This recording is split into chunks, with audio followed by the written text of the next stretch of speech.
প্রিয় ছাত্রছাত্রী, আজকের ক্লাসটি হবে অপটেটিভ সেন্টেন্সে ন্যারেশন।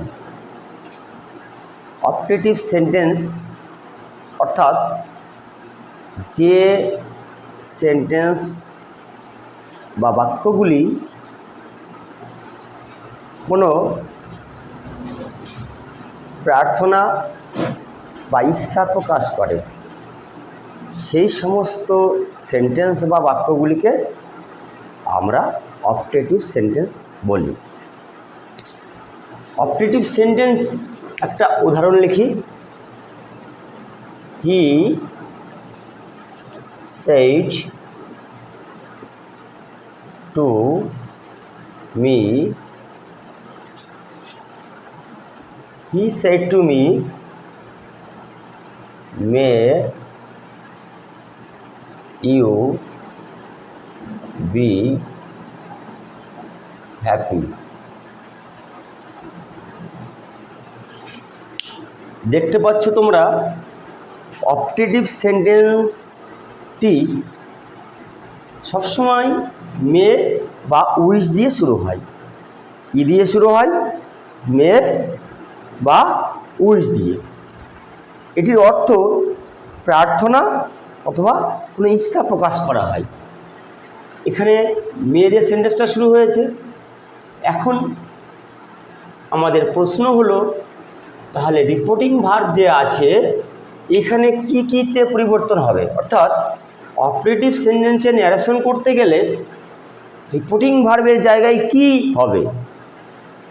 এখানে দুটো জিনিস হয় মাত্র, একটা হচ্ছে প্রে আর একটা হচ্ছে উইশ। অপারেটিভ সেন্টেন্সে রিপোর্টিং ভার্বের জায়গায় বেশিরভাগ সময় প্রে, কখনো কখনো উইশ হয়।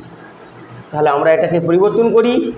এটা পাস্ট ফর্মে আছে রিপোর্টিং ভার্ব, তাহলে প্রেড থেকে প্রেইড হবে। হি প্রেইড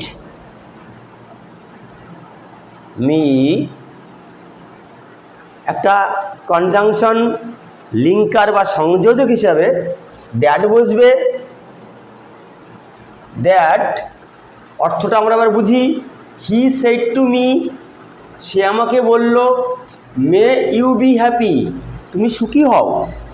তাহলে সে আমাকে প্রার্থনা করলো আমি সুখী হতে পারতাম।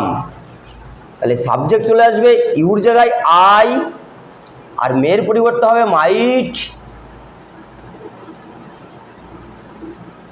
Be happy.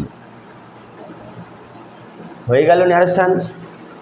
শুধু একটা নিয়ম আছে এখানে, রিপোর্টিং ভার্বের জায়গায় পেইড বেশিরভাগ ক্ষেত্রে, এবং কখনো কখনো উইশ বসে অর্থ অনুযায়ী, এবং তারপরে লিঙ্কার হিসেবে একটা দ্যাট বসবে, এবং তারপরে যেখানে মেয়ে আছে সাবজেক্ট বসিয়ে সাবজেক্টের পরে মেয়ের জায়গায় মাইট দিয়ে দেব।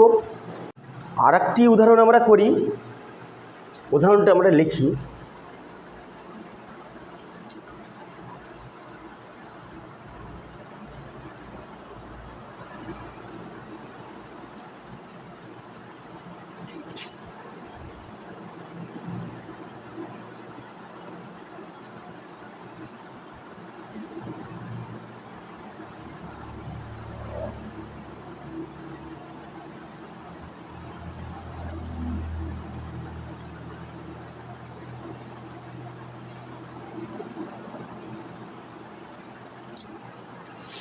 My mother said to me.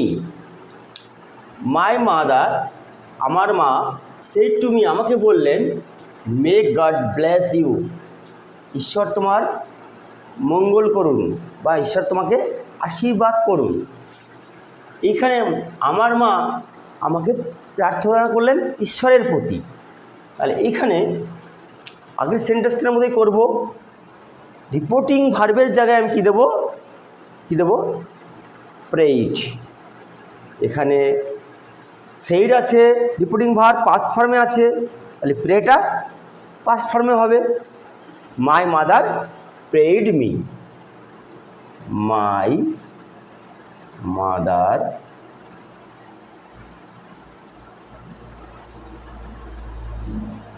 Prayed me. Linker হিসেবে এবার যথারীতি ড্যাট আসবে, দ্যাট। এখানে সাবজেক্ট গড, যেখানেই গড লিখব সেখানে সবসময় ক্যাপিটাল লেটার দিয়ে শুরু হয়। এই গডের জি সবসময় ক্যাপিটাল লেটার হয়। গড। মেয়ের জায়গায় মাইট, মাইট ব্লেস, অর্থ অনুযায়ী ইউটা মিতে পরিণত হচ্ছে। আজকে অপারেটিভ সেন্টেন্সে মাত্র দুটি উদাহরণ দিয়ে একদম ক্লিয়ার, সহজ সরলভাবে তোমরা যে কোনো ন্যারেশান এই অপারেটিভ সেন্টেন্সে করতে পারবে। আর যদি ভিডিওটা তোমাদের ভালো লেগে থাকে অবশ্যই অবশ্যই চ্যানেলটিকে সাবস্ক্রাইব করে দেবে এবং প্রচুর শেয়ার করে দেবে।